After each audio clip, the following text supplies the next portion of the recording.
What's up, geeks and gamers? It's Odin coming back with another video, and today we've got the box office breakdown for the weekend of February 7th to February 9th. And of course, the big story of the weekend is the fact that Birds of Prey and the fantabulous Emancipation of One Harley Quinn is vastly underperforming, not only in the domestic marketplace, but also now, according to estimates, in the foreign marketplace as well. There's, of course, many excuses that are being thrown out for the film not doing so well, but it really, I think, mainly comes down to the marketing campaign, because it's either one of two things. Either one, the marketing was just bad, and it was bad. I mean, the trailers just didn't really make most people at least, want to see the movie, because if you're going to say, oh, it made me want to see the movie, well, then talk to the millions of people that did not go to see it, who would see other films from the comic book sphere. So ask them why they didn't ended up seeing this movie instead. But also, I think because of the fact that the promotion for this film was definitely a more politically motivated, at least seemingly more politically motivated, in the fact it was trying to push the female empowerment message, which some people could argue is a good thing, some could argue is a bad thing.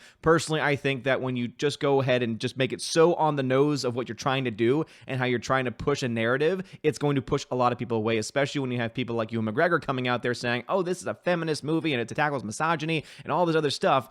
That's going to push a lot of people away. And also, of course, the bigger issue, who was this movie made for? Because it wasn't made for comic fans. A lot of comic fans have come out to say these were not the characters from the comics. These were just shells of characters that were claiming to have the names but really weren't living up to the nature of the comics themselves. It obviously was not made for the key demographic of comic book movie audiences, which is for the male demographic. It was not seemingly made for them either, and they didn't really have a problem with that. They were like, no, we want to make this for the female demographic, and that's fine and dandy, but then you're isolating over half of your audience, and that's going to push a lot of people away. Even though, interestingly enough, according to a lot of survey sites, it actually was a very close 50-50 split between men and women in the audiences, which I think is pretty interesting, seeing that it seems that their campaign to push more women into the audience did not actually pan out for itself, and you ended up just having a lot of people just decide to stay home instead. Birds of Prey estimated to make $33.2 million domestically. Now, the reason why that is sad is because this movie, up until Friday, was projected to make between 50 and 55 million. Even Warner Brothers,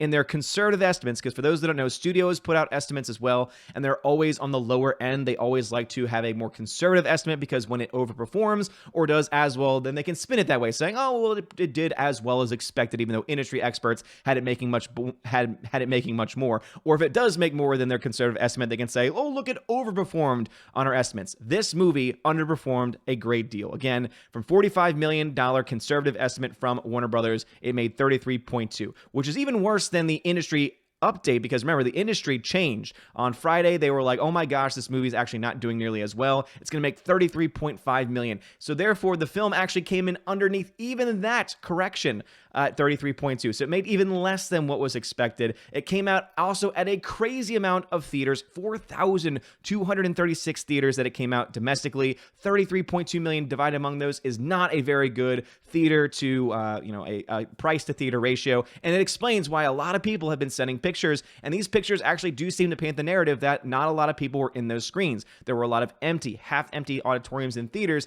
and that makes a lot of sense based on the number of theaters that we have and also the amount of money that actually came in as well. But it didn't do that much better overseas either, and that is going to be the key number to look at to see whether this film will be profitable or not, and we'll get into that in a little bit. So according to the numbers.com, this is not updated with all of the foreign totals yet. This one had it at 51.3, so that has the updated domestic totals, does not have the updated international totals, but I do have an article that talks about what the estimates are expected to be for the foreign total, or rather with the entire total with the foreign market in there, and it's not looking very good. It says that the cumulative weekend box office for the foreign marketplace for Birds of Prey was around $50 million. Now, that's an anemic opening. That means that in total, the film made 83 million or so in its opening weekend worldwide. That is very anemic. This film, didn't cost as much as other DCEU films, but still cost around 97 million according to some estimates, which means the film needs to make a good amount of money. It needs to make around 343 million, as I've mentioned in previous videos, in order just to break even at the box office. Again, that's 343 worldwide it needs to make,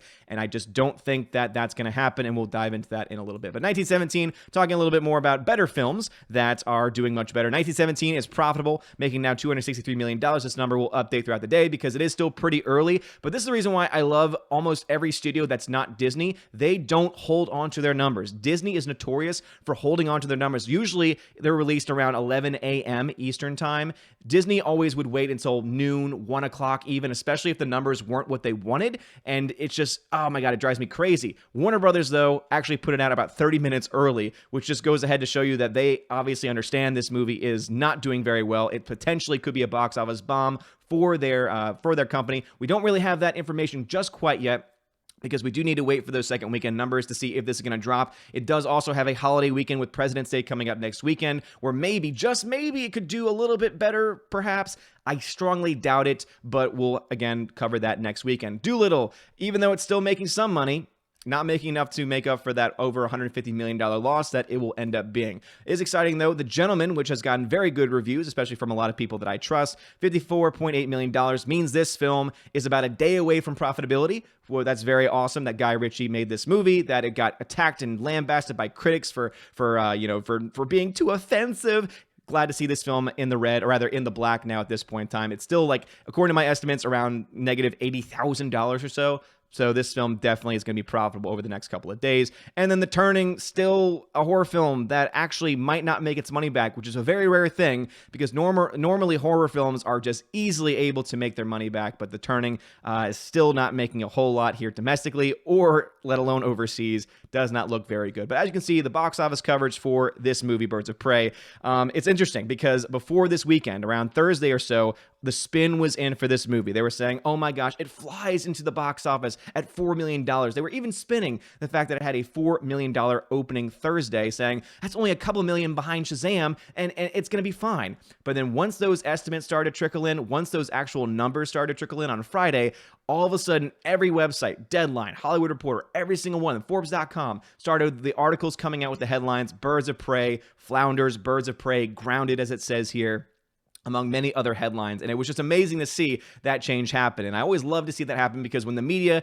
gets egg on their face, that's always a win for me. That's always good news in my book. And that's obviously not me trying to attack this movie, because I have yet to see this film, and I do want to kind of see it, but I really don't also. It's one of those things, the marketing alone for this film, before I heard anything from Ewan McGregor, as soon as the first trailer for this film came out, I said, I don't want to see this movie. This is not really something I'm interested in, but I do kind of want to see it still, only for the fact that I want to be able to do a review for the channel and actually cover it and give my honest thoughts about it and say, okay, here's what I subjectively thought about the film, and here are some objective flaws, which, based on the reports that I'm hearing, a lot of the reviews that I've been reading, even positive ones, there are a handful of objective problems with this movie. But of course, leave it to my boy, Scotty Boy Mendelson over at Forbes.com, to give us this article right here: 8 reasons why Birds of Prey failed to take flight, and not one time do they mention the marketing campaign or Ewan McGregor's words. And I think that he is missing out on something here. Do I think that he has some insight into this? He has been covering this for a very long time, so I would say some of his points probably have some merit to them.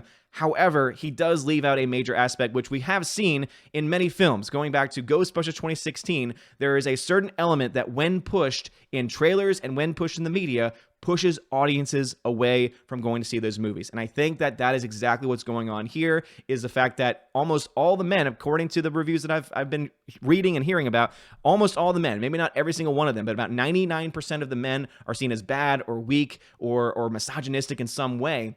And so that automatically is going to turn a lot of people off from saying, oh yeah, go see this movie. And I think that that's something that Scott Mendelson and many other media types like him are just going to choose to ignore, because that is just what they do. But what is interesting is that after all of these excuses that have nothing to do with what's likely going to happen, is he talks about the overseas epilogue. And so he says here, with an estimated $85 million worldwide, which includes an underwhelming, his words, $52 million overseas. Obviously, China is not going to play a role in this movie. Even if the coronavirus was not happening, it still is a hard rated R movie, and that's always usually a hard sell to get past the Chinese censors. Even Warner Brothers, trying to play ball with them, probably would not be able to get it past them, or at least not anytime soon. But with the coronavirus going on, it's not going to get there anyway. It says this: the hope is that it earns closer to a 35% domestic, 65% international box office versus a 50-50 split like John Wick 2. So his thinking is, okay, they're hoping, again, this is all hope at this point, that it does like Shazam and has 35% of its box office from the domestic market while 65% comes from the foreign market. Being optimistic, he says, legs like Lego Batman. So it's assuming that this film has great legs. If this film does not have good legs, if this film has a 50+% drop-off next weekend and has drop-offs like that every other weekend after that, that's terrible. It's not going to do well. It needs to have basically numbers like Knives Out, where Knives Out had very small, like 30 to 40% drops every week, and still, even to this day, is making at least $1 million at the box office, which is insane when you think about how little that film actually cost and how that's not a big budget film. It's an original concept film by Rian Johnson, of all people, and that film even is making a lot of money. That film has great legs to it. I doubt Birds of Prey is going to have that same type of thing. But if they were being optimistic, so again, it uses Lego Batman, trying to give that understanding. It says if that's being optimistic, it says, gets Birds of Prey to $111 million with a 35-65 split, gets it to $317 million. So being optimistic, he says, that means to me, best case scenario, this film makes $317 million worldwide, which would put this film in the realm of profitability. It only needs to make $243 million in order to break even. However, that is being incredibly optimistic. It says then, however, legs like 50 Shades and a domestic overseas split like John Wick would mean $90 million domestic and $168 million worldwide. So if there is a 50-50 split between the domestic and foreign marketplaces, this film will flop. So it's going to be very interesting, which would be on par, it says, with Fantastic Four or 5 years ago, or what we call Fan Four Stick. Yes, that's hopefully unduly pessimistic, but Warner Brothers has to hope to at least pass the 250 to 260 millions of Men in Black International, Dark Phoenix, and Dark Fate. Good luck. Look at how he ends that. Good luck. So it seems like Scott Mendelsohn does not have a lot of hope that this film is going to do that well, that it's going to pass the 250 to 260 million dollar range. So that tells me he's probably saying it's going to fall somewhere between 317 and 168. Once we get the weekend 2 drop-offs, I'll be able to give you my estimate about what it's likely going to make in comparison to other films like it. But man, oh man, it's truly amazing to me that this movie was so poorly marketed, that they obviously had no idea who this movie was for, and that this movie has a very good chance, based on his words here, and based on the fact that right now it's sitting at, again, in the Excel sheet, which I'll do a fuller breakdown over on the Otis Movie Vlog channel, at negative $94 million. Again, it needs to make 243 total worldwide in order for it to break even. Just for it to break even. And Scott Mendelsohn is saying that good luck getting to the $250 to $260 million worldwide. This is a comic book movie, everybody, and this film is likely going to end up losing money. And if it does lose money, I will continue to say it, as I'm sure everyone's going to say in the comics. If that happens, then it'll be another case of go woke, go broke. And I know that there's other people on the channel that don't think the movie is very woke, but just based on the precept and the concept of all the women being good and all the men, or most of the men, being bad, that in itself is already a woke narrative. But anyway, let me know your thoughts about this and all the things we talked about in the comments section below. Do you think that Birds of Prey is going to lose money? Let me know that in the comments section. And also make sure you subscribe to O's Movie Blog as well. If you like this video, smash the like button, give us a subscribe. It helps us out a lot. You're all amazing and beautiful people. Have a wonderful day. And as always, God bless.